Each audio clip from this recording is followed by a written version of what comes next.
Ladies and gentlemen, as remote work has become very popular in America, so have bait and switch job interviews. You may wonder, what the heck is this? Well, this is when the person that's supposed to really do the interview will hire someone to do the interview for them. And this person really do have the qualifications for the job.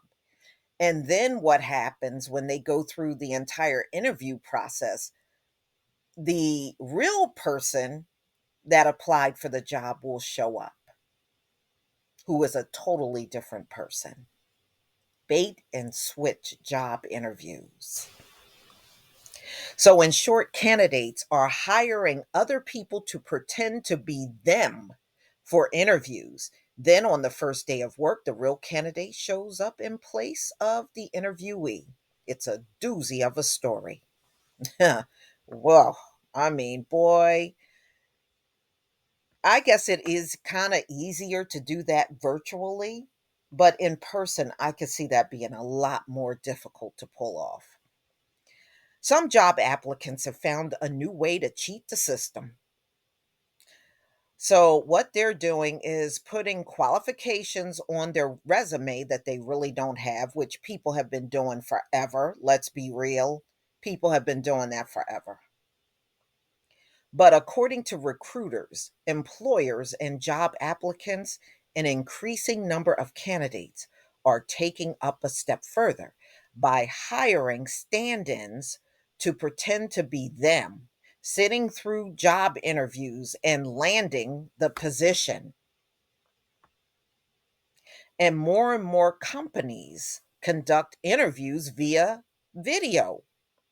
So, hiring employees who can work remotely. So, these jobs are good paying jobs, but they don't have to, show up in person. It's a remote job that you do from home.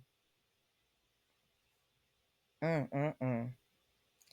So, experts say it is easier than ever to pull off a bait and switch in a virtual interview. In many cases, the candidates who pull a bait and switch are underqualified and flat out unqualified for the job they've applied for. But hiring a proxy, they're able to land the job they would otherwise have no chance at. Those things have happened before. Believe me, I have seen some of these folks show up to work on the first day, and some of them didn't even know how to turn on a computer, but they had a pretty high position. I've seen that. I'm just saying, I've seen it.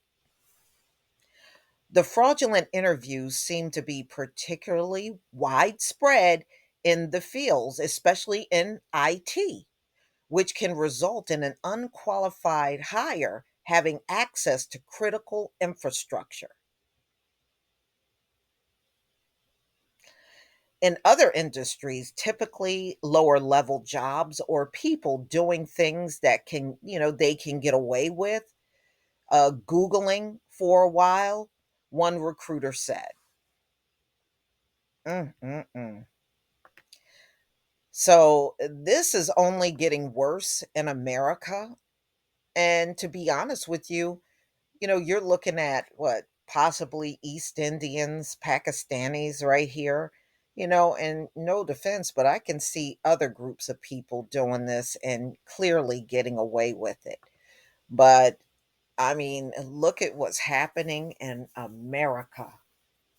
I mean, it's bad enough. We know that people pay other people to do their college courses for them. I've done those stories where these US and UK students hire Nigerians and Kenyans to do all of their work for them while they run up on the stage and graduate. Now, look at what's happening out here. Bait and switch.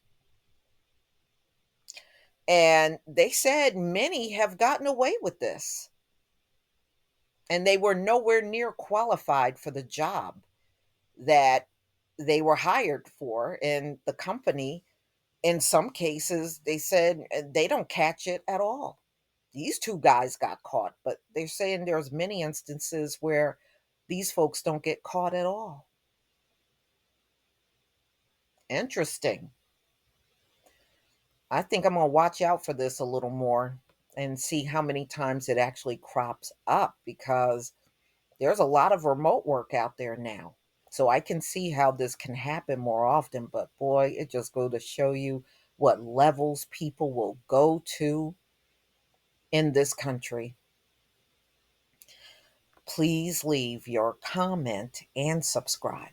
Don't forget to hit on the notification bell, and I'll see you on the next video. Peace, family.